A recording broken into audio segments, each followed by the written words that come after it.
Wow, it's so hot today. Good morning. Today is June 10th. Today is like 30 degrees outside. It's very hot. I really like the weather.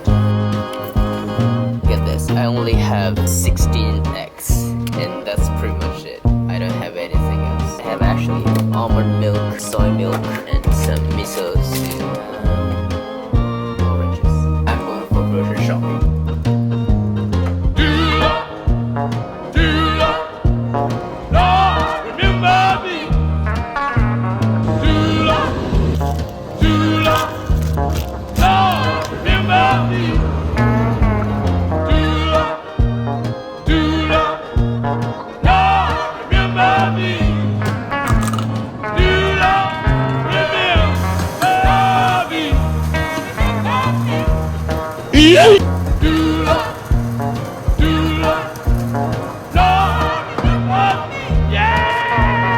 No!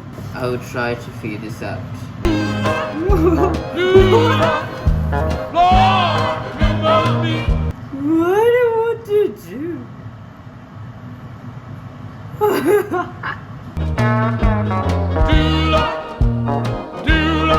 This is a fucking epic fail. Like, what the hell is this? When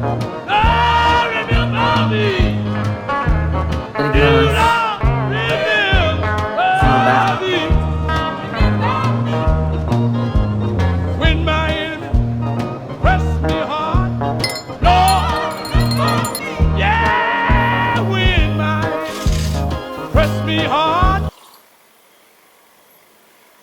So today's vlog is somewhat different from my usual vlogs. Okay, shall we begin? So, as I said, today's vlog is somewhat different from my usual vlog. What do you think of Japan? What's your impression? I've seen so many of you guys want to live in Japan at some point in your life, or maybe staying here forever. But what's the reality? I'm born and raised in Japan, so as a Japanese, I'd like to talk about 8 good things and 8 bad things for you, especially if you are planning on moving to Japan or visiting. Anyways, this video is just for those of you who are interested in life in Japan. So this is like written content. I just really like to do the vlog in an like impromptu way, but like this content is kind of written. So I have a lot of notes here. First of all, which do you want to hear? Good news or bad news? I think people usually want to hear bad news first. So let's go from bad sides of Japan. Aging society. As you all may know, Japan is facing aging society. Japan is known as a country that has the longest longevity. I don't have the recent data, but I think life expectancy in Japan is around like 83 or maybe longer. It's not rare that the people live for a century anymore. According to the United Nations, by 2050, the number of people who are more than 100 years old will reach 1 million. On the other hand, the number of children has been decreasing. Obviously, younger generations will be more burdened to support elderly people. Have to pay more tax, take care of family well. You know, difficult situation will be coming around the corner. I mean, who would want that kind of situations? I don't. Nope. Second, language barrier. Japanese is known as one of the most difficult languages in the world. It will take you a tremendous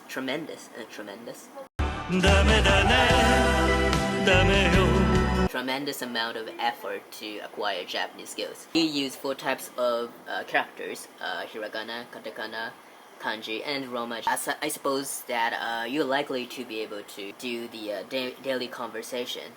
But if you're looking for like proficiency level, it may take minimum 3 years or more. Even Japanese have difficulty reading and writing. You have different ways to talk. If you are talking to a friend, you can talk casually, but if you're talking to elderly people or like business occasions, your way of speak and vocabulary need to be very tactful and polite. When university graduates start working, they usually learn how to use that kind of language. So, I mean, if you know Japanese, it may be very difficult to acquire that kind of advanced level Japanese. I'm not saying it's impossible. I mean, a friend of mine who's Taiwanese, who's living in Japan more than 7 years, he speaks really good Japanese. So I see a lot of non-Japanese speak pretty good Japanese, so yeah, don't worry about it. But it will take you a lot of effort.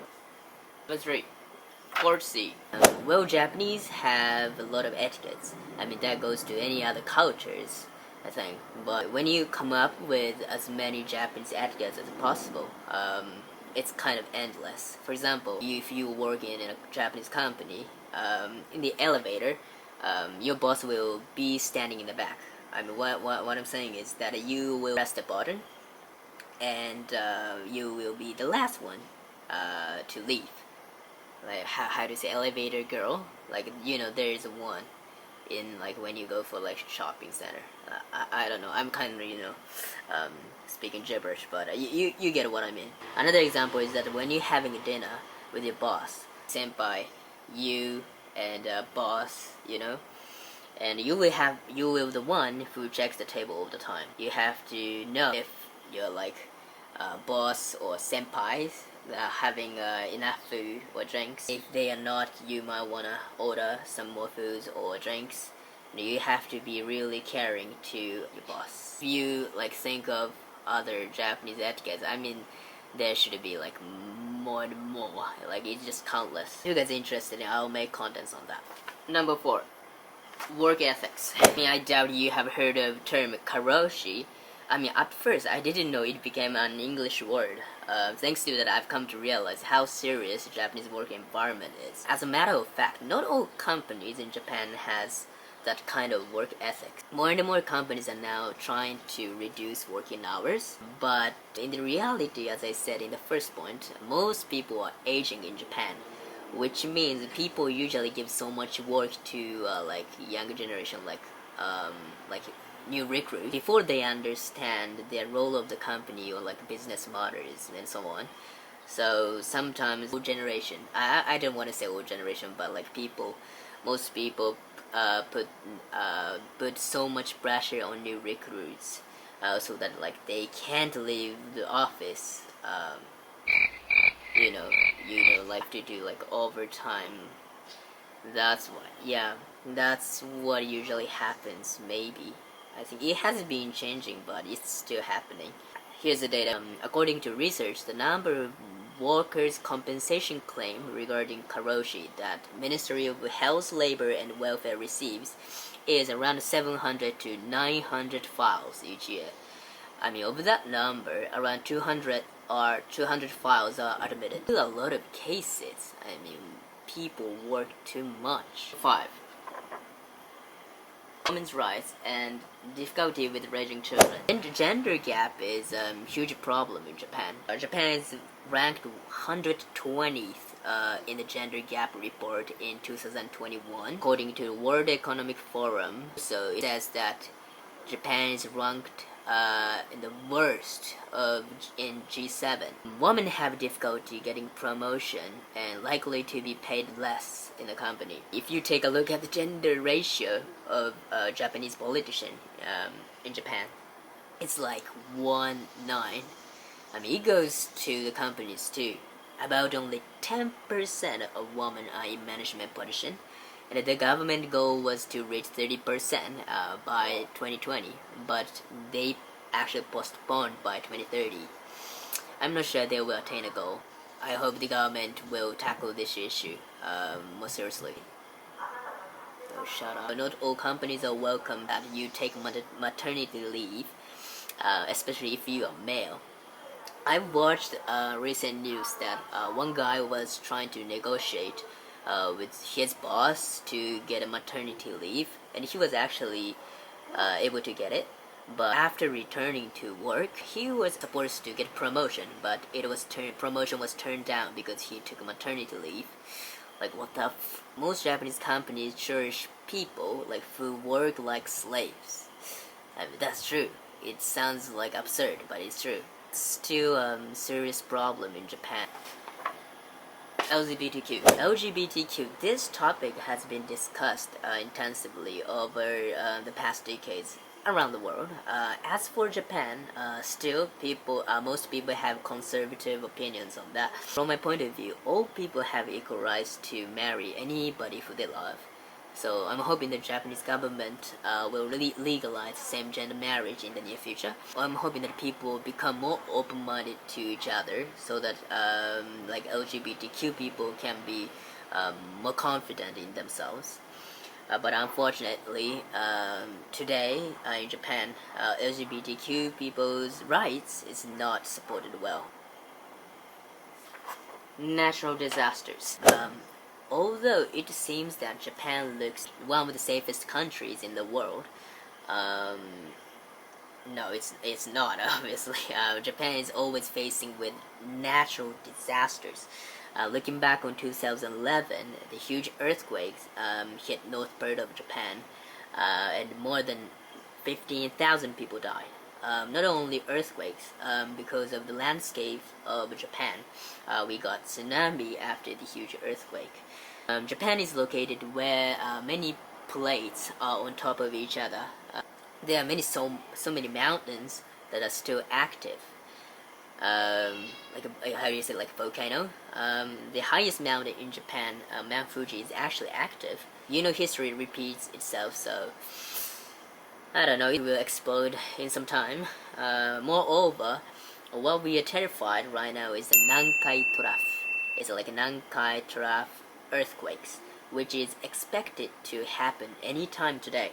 It will estimate that around 230,000 people will die in the earthquakes, and also the tsunami. What's terrifying about this tsunami is that it will give no time for people to escape from it. The government is trying to deal with this by allocating budgets for new measures to mitigate the disaster, but it's behind the schedule. That's pretty much that size of Japan that I came up with for now. Now, you want to hear good news for sure, So now on to good sides of Japan. Okay, first good thing. Food. If you are gourmet, there are plenty of choices in Japan. You've got sushi, sukiyaki, ramen, tempura, hamburgers, pizza, pretty much everything. Also, there are so many restaurants and convenience stores and izakayas. As for izakaya, if you like booze, you can have all-you-can-drink menu. If you got maybe around $30, you get unlimited alcohol. But just so you know, most of the time there will be a time limit. But it's so much fun. You will never get tired of eating while in Japan. Japan is home to good food. Okay. I've been hearing from so many people who visited Japan is like, city is so clean. Yeah, most of the part, cities are clean. I think this comes from like two main factors. The first one is that we learn to clean when we are in elementary school to high school. Typically, after finishing classes, students have to clean their classroom, corridors, teachers' rooms, and so on. Students clean not only the school, but also clean up their city as a volunteer curriculum. We are taught to clean our mess. The second factor is that collectivism. We think that people see you all the time. If you are throwing away some garbage on the street, people may find you like obnoxious. That's our mindset. That's the Japanese mindset. For most people, not all of them. This kind of Japanese norm keeps city clean. A lot of entertainments. You have a lot of things when you are free in Japan. You can go shopping, watching movies, go karaoke, go maid cafe, or reading comic books, going to Disneyland, clubbing, pretty much everything. If you like to do stuff, you get what I mean. Like, you can go like host club, girls bars, or maybe like prostitutes. Japanese porn industry is like huge economy. If you are that kind of guy, you might love this kind of entertainments.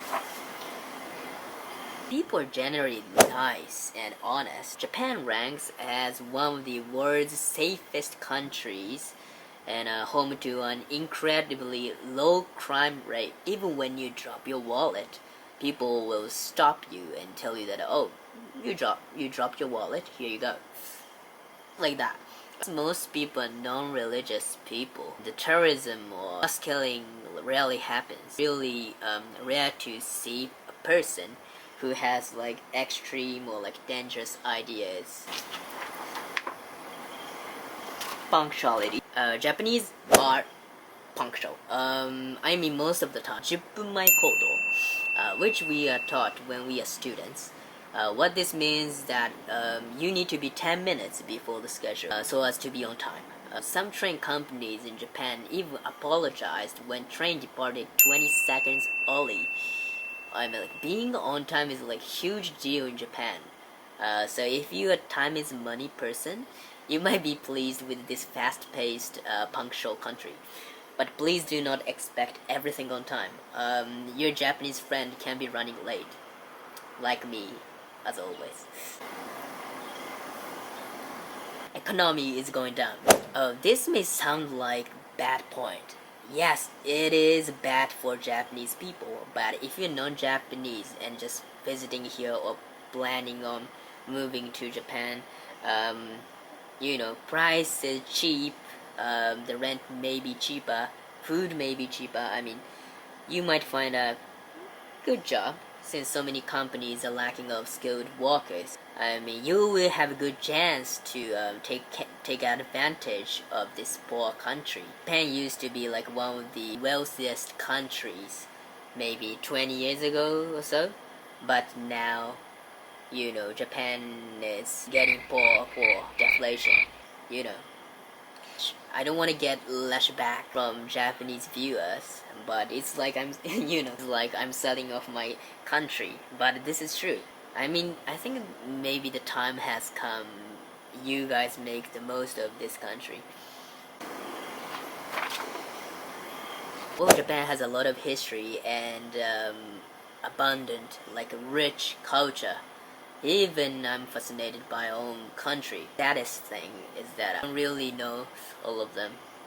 I might want to relearn Japanese history and culture. If you name Japanese culture, what do you come up with? Maybe like samurai, sumo, sado, shodo, ukiyo-e, temples, shrines, onsen, zen, kimono, kendo, karate. I mean, like so many things, Japanese culture is very deep. If you're inquisitive, you will never get tired of it. Also, Japan has a lot of beautiful places. If you like city vibes, you can enjoy the stunning view of skyscrapers. If you like nature, you get to see beautiful mountains and beautiful oceans. Winter is the change of the season, so even if you're visiting the same place, the scenery changes. Definitely you can fully enjoy it. It's stunning. Okay, so that wraps up the good points. I know on this planet not every country is perfect. We have life in Japan. I've seen good parts of Japan and bad parts of Japan. So many problems to be addressed from now on, but at the same time we need to keep many things preserved, like our culture and history. I'm hoping that if you're visiting Japan or planning on moving to Japan, this video gave you pretty good information of Japan. This should be enough. I'll see you in the next video. Oh, and don't forget to like and comment. See you in maybe like normal vlog.